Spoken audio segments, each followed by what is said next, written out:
गंजाम जिला भंजनगर नुआपल्ली गाँव में हाथी आक्रमण में 2 जनक मृत्यु मृतक हेले गालेरी गाँव गणेश गौड़ और नुआपल्ली गाँव सुकुरु नायक। गोटे बणुआ हाथी छुआ जन्म करी नुआपल्ली गाँव निकटस्थ काजू बगीचार डेरा पकाई। स्थानीय लोके हाथी देखापी जाइଥିବା बेले माँ हाथी गोड़े आक्रमण करथिला। चिकित्साधीन अवस्था गणेशकर मृत्यु होइଥିବା बेले वर्तमान सुधा सुकुरुଙ୍କ मृतदेह हाथी पलंक मध्य पड़ रही। मृतदेह को उद्धार करने वन कर्मचारी चेष्टा चलाइछन्ति।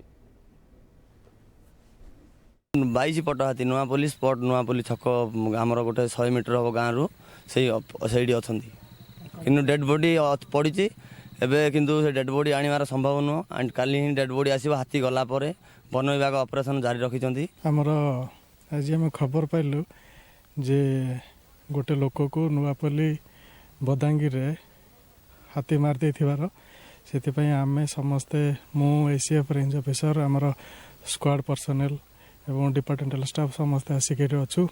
बर्तमान जे डेड बॉडी रिकवरी हो पारनी हाथी अच्छा तेणु हाथी को ड्राइव करने आमर पदक्षेप निया होची।